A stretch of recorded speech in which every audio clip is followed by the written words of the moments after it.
Bismillahirrahmanirrahim. Assalamu alaikum students. Welcome to SSS educational channel. We were studying the third unit, reproduction in plants, for class 7th, and this is the 6th video. अब तक की videos में हम sexual and asexual reproduction of plants पढ़ चुके हैं। उसके अलावा हमने पढ़ा कि पोलिनेशन किस तरह से होती है, पोलिनेशन है क्या, डिफरेंट टाइप्स ऑफ पोलिनेशन क्या हैं, और फिर एजेंट्स ऑफ पोलिनेशन क्या हैं। एजेंट्स ऑफ पोलिनेशन में हमने सबसे पहला जो पढ़ा था वो था बेटा इंसेक्ट्स। तो इंसेक्ट्स के एक ये डायग्राम के जरिए आपको बहुत क्लियरली नजर आ रहा है कि इंसेक्ट्स किस तरह से पोलिनेशन करते हैं। ये देखिए, ये स्टेमन है, स्टेमन के टॉप पे ये रेड कलर का जो गोल सा है, दिस इज कॉल्ड एंथर। ये दरमियान का पार्ट है जिसको ओवरी कहते हैं। ओवरी के साथ ऊपर ये स्टाइल है, और स्टाइल के साथ टॉप पे जिसका मुंह खुला हुआ है, इट इज स्टिग्मा। तो यहाँ से डिफरेंट बीज, हनी बीज आती हैं क्या चूसने के लिए, नेक्टर चूसने के लिए, जिससे उन्होंने शहद बनाना होता है। हनी बीज ही सिर्फ नहीं बल्कि बटरफ्लाइज भी आती हैं, बाकी कीड़े मकोड़े भी फूलों का रस चूसते हैं। आके वो यकीनन फूलों का रस चूसते हैं, लेकिन इस दौरान वो फूलों को हेल्प भी करते हैं। कैसे हेल्प करते हैं? यहाँ से नेक्टर इनकी टांगों के, यहाँ से पोलन ग्रेन्स इनकी टांगों के साथ चिमट जाते हैं। यहाँ से उड़ के जब ये दूसरे पौधे पे आते हैं तो ये इसमें डाल देते हैं, स्टिग्मा के बीच में डाल देते हैं। स्टिग्मा में जो पोलन ग्रेन है वो जब अंदर जाता है, स्टिग्मा से नीचे style, this is called style, और उसके बाद ये मोटा सा पोर्शन जो है जिसको कार्पल कहते हैं। इस कार्पल में नीचे एग्स होते हैं, ठीक है, प्लांट के एग्स होते हैं जो फीमेल सेक्स सेल्स हैं। ये जब यहाँ पर पोलन ग्रेन्स यहाँ पहुँचते हैं तो फर्टिलाइजेशन होती है। ये नीचे आप देखें तो लिखा हुआ है फर्टिलाइजेशन का प्रोसेस है। फर्टिलाइजेशन के प्रोसेस में क्या होता है कि ज़्यादा से बीज बनाए जाते हैं, बहुत सारा एक सेल्स बनते हैं, वो सेल्स इवेंचुअली बीज बनते हैं। पहले जाइगोट बनता है, जाइगोट से अगली स्टेज होती है बीज बनना। तो यहाँ पर ये आपको सीड डिस्पर्सल बताया जा रहा है कि जब ये ओवरी के अंदर पोलन ग्रेन्स और एग्स मिल जाते हैं और जाइगोट बन जाता है। जाइगोट को आप यूँ समझ लीजिए कि सीड से पहली स्टेज है।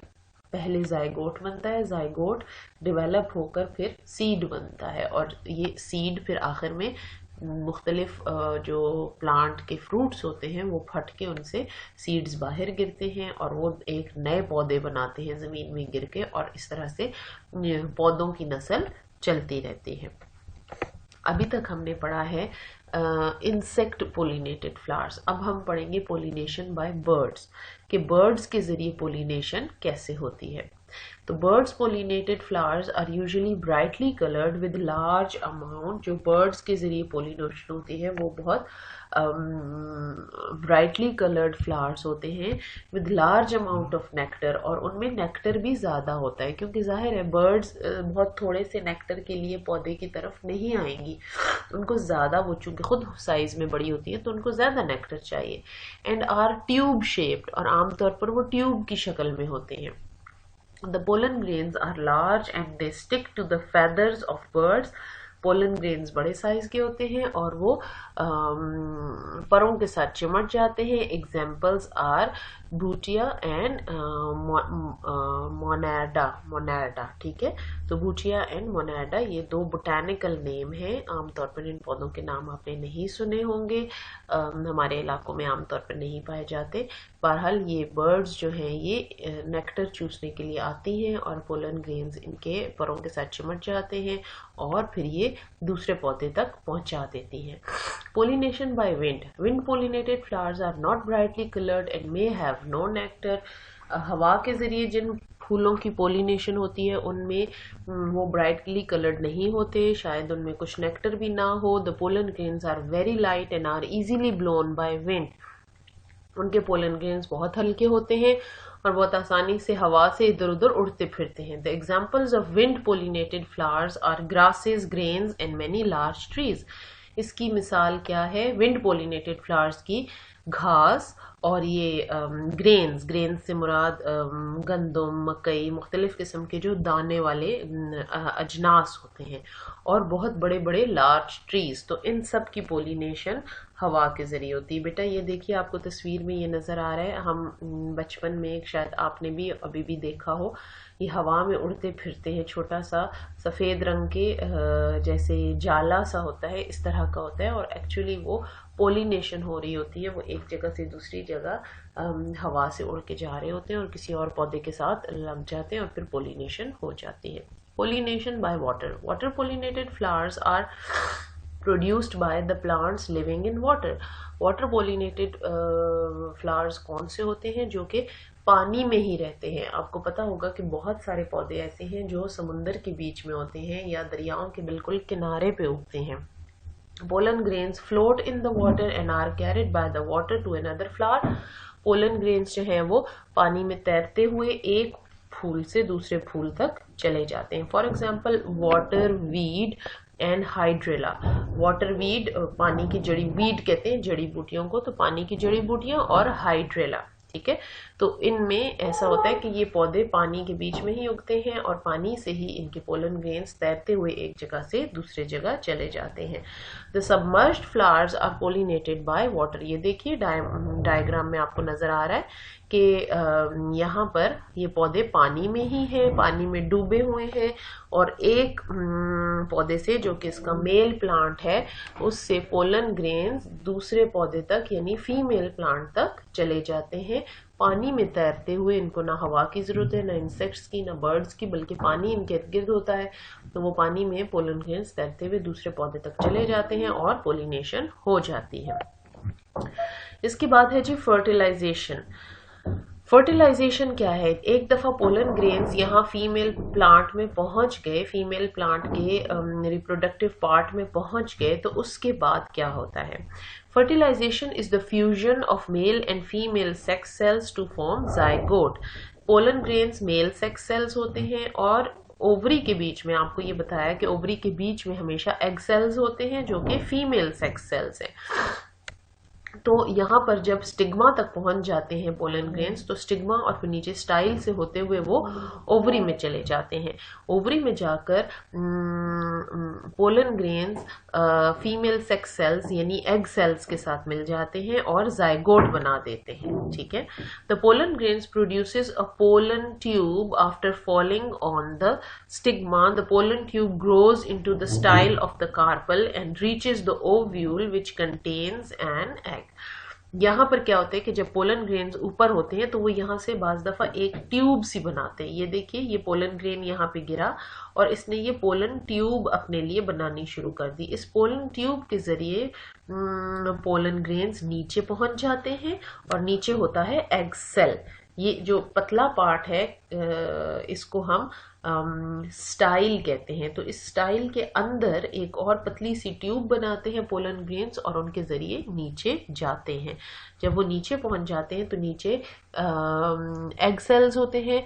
The male nucleus from the pollen grains reaches the egg through the pollen tube. इस पोलन ट्यूब के जरिए जो पोलन ग्रेन्स का मेल न्यूक्लियस है वो एग तक पहुंच जाता है और the male nucleus fuses with the egg and as a result fertilisation occurs.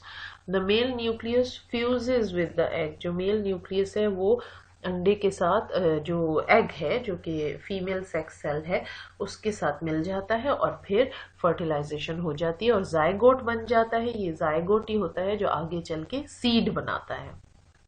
Last step है जी सेक्सुअल रिप्रोडक्शन का, seed and fruit formation. The fertilized egg then divides repeatedly and forms a mass of cells. अब जो fertilised egg है जिसमें pollen grain आ चुका है, pollen grain का nucleus पहुंच चुका है, वो बार बार डिवाइड होता है। बार बार डिवाइड होने के नतीजे में वो बड़ा होता जाता है, 1 से 2, 2 से 3, इस तरह से उसके बहुत सारे सेल्स बन जाते हैं। मैस ऑफ सेल्स का मतलब है बहुत सारा सेल्स ज्यादा हो जाते हैं, तादाद में उनका मिकदार ज्यादा हो जाती है। This mass of cells finally develops into a tiny plant known as embryo. ये जो जाइगोट बनने के बाद छोटा सा प्लांट एक छोटा सा बारीक सा प्लांट बन जाता है जिसको फाइनली हम एम्ब्रियो कहते हैं। The embryo is in the centre of ovule and is surrounded by a tissue called endosperm. Embryo किसी भी इसके सेंटर में, ये अगर आप देखें तो ये आपको सीड के अंदर का स्ट्रक्चर बताया हुआ है, और ये सीड के बीच में एक छोटा सा बारीक सा पौधा हो जाता है। आगे चल के इसी छोटे से बारीक से, जो कि भी बहुत नाजुक सा है, इसने ही पौधा बनना है और इसी को हम एम्ब्रियो कहते हैं। एम्ब्रियो के इर्द गिर्द एक टिश्यू होता है जिसको कहते हैं एंडोस्पर्म, और endosperm stores the food for the embryo. मतलब यूं समझ लीजिए कि ये छोटा सा एम्ब्रियो जो है ये सराउंडेड बाय एंडोस्पर्म, इसके इर्द गिर्द एंडोस्पर्म होता है और एंडोस्पर्म में फूड स्टोर की जाती है।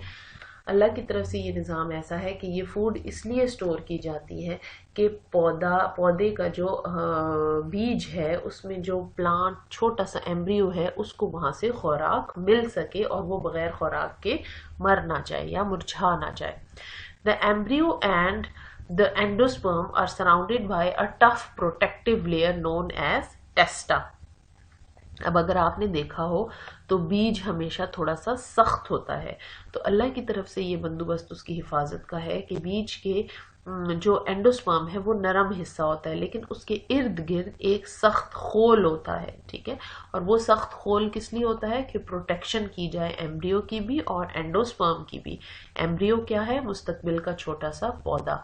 और एंडोस्पर्म क्या है? एंडोस्पर्म वो टिश्यू है जो एम्ब्रियो के इर्द गिर्द मौजूद होता है, और वो इसलिए मौजूद होता है कि उसमें प्लांट अपनी फूड स्टोर करता है, अपना खाना स्टोर करता है, ताकि मुस्तकबिल में इस छोटे से पौधे के काम आ सके।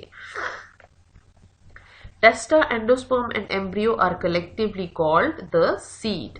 टेस्टा, एंडोस्पर्म और एम्ब्रियो तीनों को मिलाकर सीड कहा जाता है, ठीक है। तो सीड के बीच में तीन हिस्से हो गए। टेस्टा जिसको हम सीड कोट भी कहते हैं, यानी बीज का कवर, बीज के बाहर का खोल जो कि जरा सख्त होता है। उसके बाद एंडोस्पर्म की बारी आती है। एंडोस्पर्म नरम हिस्सा होता है जिसमें खुराक स्टोर की जाती है, और उसके बाद दरमियान में एम्ब्रियो होता है जो कि एक बहुत छोटा सा प्लांट होता है, ठीक है। यहाँ पर एम्ब्रियो के भी आपको दो हिस्से बताए गए हैं, रेडिकल नीचे वाला हिस्सा और प्लूम्यूल ऊपर वाला हिस्सा। रेडिकल का हिस्सा नीचे जाके रूट्स बनाता है और प्लूम्यूल का हिस्सा ऊपर जाके स्टेम और प्लांट के बाकी हिस्से जैसे लीव्स और फ्लावर वगैरह बनाता है। Thus seeds are developed from the ovule after fertilization। तो ये अब तक आपको समझ आ गया कि सीड्स किस तरह बनते हैं। फर्टिलाइजेशन के नतीजे में ओव्यूल के जरिए सीड्स बनते हैं। During the process the ovary develops into fruit, और इस सारे प्रोसेस में जो ओवरी है वो फ्रूट बन जाती है। यहाँ पर आप देखिए तो आपको सीड्स एंड फ्रूट फॉर्मेशन, ये आपको मटर के दाने की दिखाई गई है कि मटर के दाने किस तरह से बन रहे हैं। ये आखिर में जो सारी फली है इसके बीच में छोटे छोटे दाने जो हैं वो उसके सीड्स होते हैं। तो बच्चों यहाँ पर हमारे चैप्टर की रीडिंग ख़त्म हो गई। अगली वीडियो में इंशाल्लाह हम आपको कुछ इम्पॉर्टेंट पॉइंट्स रिवाइज करेंगे, क्योंकि ये काफ़ी इम्पॉर्टेंट चैप्टर है, और इसके अलावा क्वेश्चन आंसर्स पढ़ेंगे, और वो क्वेश्चन आंसर्स आपने अपनी कॉपी में लिखने होंगे।